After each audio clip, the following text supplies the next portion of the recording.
एक बालक की मुझे याद आई। जिस दिन लाल जी का ब्याह हुआ था उस दिन एकादशी थी बरसाना में, और सुबह 7 बजे सब लोग पहुंच गए थे विनोद बाबा महाराज के आश्रम के बाहर। इतनी भीड़, मतलब पूरा बरसाना चक्का जाम था कम से कम 6-7 घंटे के लिए। और एक बालक, उसको मेरे को इसलिए याद है, मैंने 8 बजे से उसको सुनना शुरू किया और रात्रि 2 बजे तक चला था कार्यक्रम, 2-3 बजे तक। और वो सुबह 8 से 3 बजे तक बस यही गा रहा था, गोपाला की शादी है झूम झूम के नाचो, गिरधर लाल की शादी है, और रोवे और गावे और जो मिल जाए सबको गले लगावे। बाद में पूछा तो वो बालक कोई अच्छे घर का बालक, पढ़ा लिखा बालक, कोई बढ़िया नौकरी कर रहा था, झूठ बोल के छुट्टी लेके आया था। वो कैसा भाव, नॉन स्टॉप, कम से कम नहीं तो 18-19 घंटे वो यही गाता रहा, मेरे गिरधर लाल की शादी है सब झूम झूम के नाचो। लाल जी की जब बारात निकली, बरसाने की सब गोपियां जो बरसाने में ही रहती हैं, वहां की ब्रजवासी माताएं जिनको मैं जानता नहीं, जिनका कोई अता पता नहीं, सब ने अपने घर सजाए, सब ने अपने घर के बाहर कदली वृक्ष लगाए। बोले हमारे लाल जी की आज बारात आ रही है।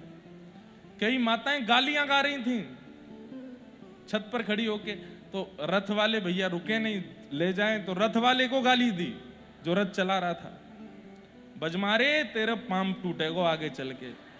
तो हमारे जमाई को रुकन नहीं दे रहा सामने। हमने कहा भैया रुक जाओ।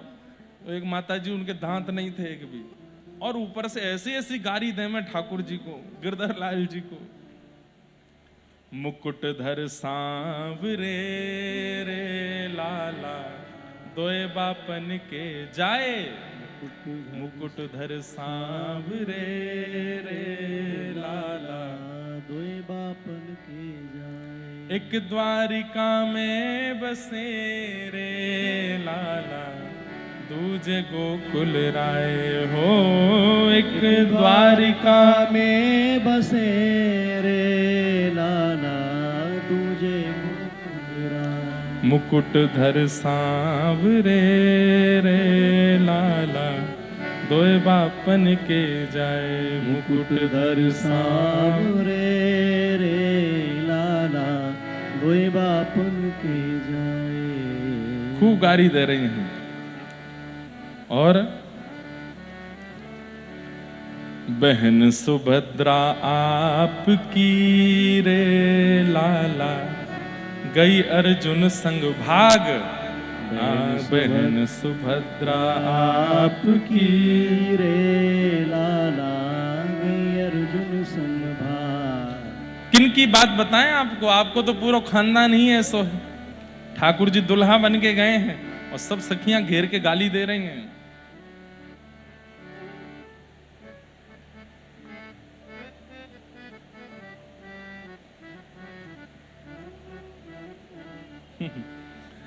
आगे कहती हैं, ठाकुर जी बोले हमारे पिताजी पे मत जाओ। तो बोली अच्छा बहन पे चले जाएं। तो ये तो होता ही है, जब ब्याह करके जाते हैं तो गारी दे जाती है। बहन सुभद्रा आपकी गई अर्जुन संग भाग। बोले हमारी बहन से भी कुछ नहीं बोलोगे? तो बोले किस पे जाएं? आप एक नाम बोल दो, हम उसी पे कुछ ना कुछ बता देती हैं। सब एंटिक हैं आपके परिवार में। तो ठाकुर जी तो कुछ बोले नहीं। तब एक बोली कि चलो एक काम करो, इनके पिताजी को छोड़ो, माताजी को छोड़ो, बहन को छोड़ो, बुआ को पकड़ो। कुंती बुआ आपकी रे लाला जनो करण बिन ब्याह, बिना ब्याह के कर्ण हुआ था उनके। अब तो सब हंसे सो हंसे। ठाकुर जी बोले देखो हमारे परिवार पर जाओ ही मत आप। हाँ लाला ठीक है, अब हम अपनी गारी विश्राम कर रही हैं, एक अंतिम प्रश्न कर लें? बोले करो। गोरे वसुदेव देव की रे लाला तुम कारे कहाँ जाए। लाला गोरे वसुदेव देव की रे लाला। नहीं नहीं नहीं, बीच में एक बात और कह दी। बोले क्या? गोरे वसुदेव देव की रे लाला। गोरे हैं बलराम, बलराम जी भी गोरे हैं, देवकी मैया भी गोरी हैं, और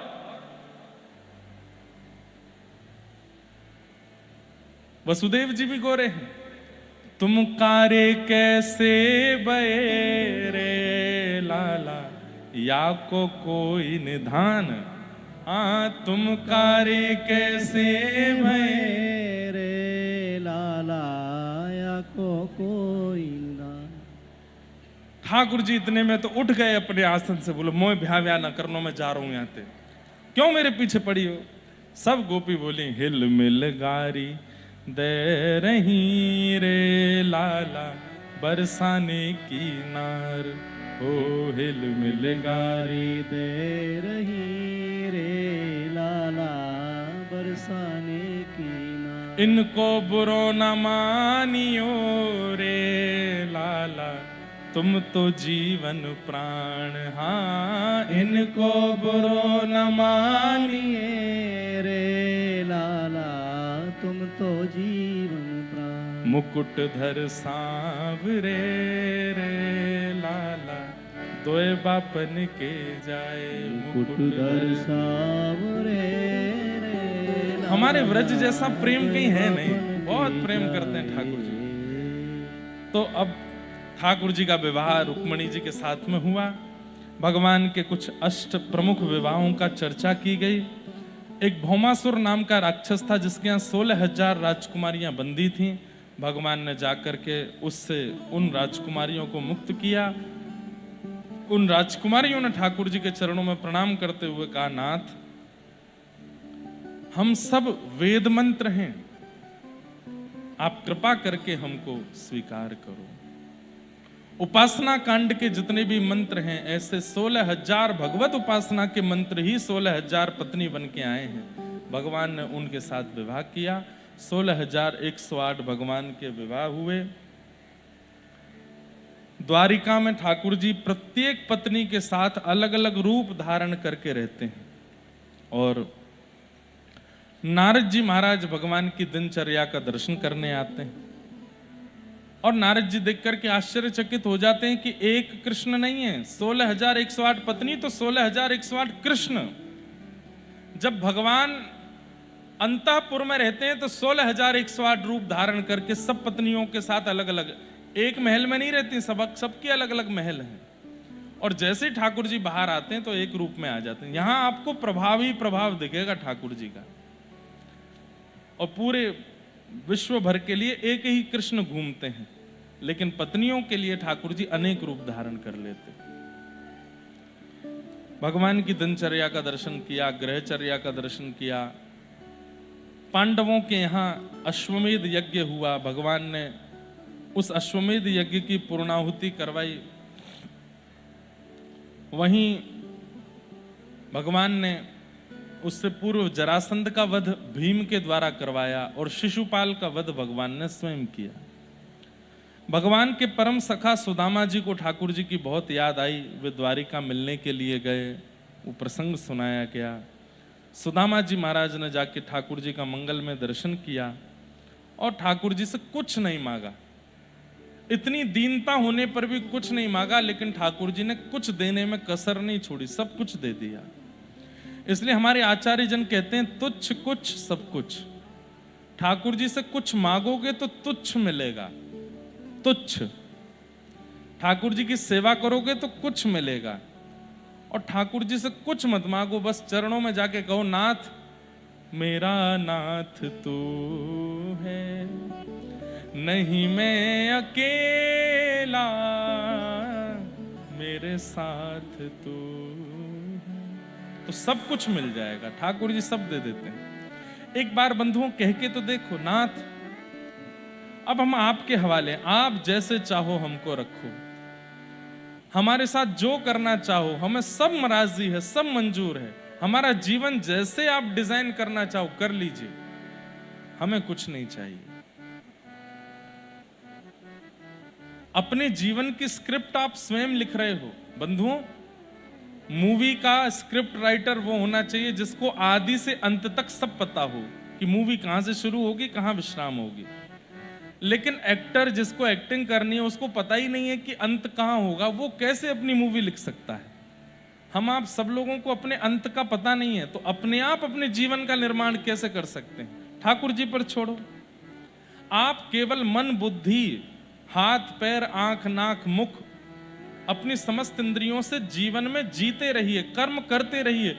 बाकी जो मिलेगा, जो छूटेगा, जो आना है, जो छूटना है, सब ठाकुर जी के हवाले। आपको जो अच्छा लगे आप करो। मैं राजी हूं, चाहे खाक कर दीजिए, चाहे करोड़पति बना दीजिए, आपकी इच्छा है। मैं आपसे कुछ नहीं कहूंगा।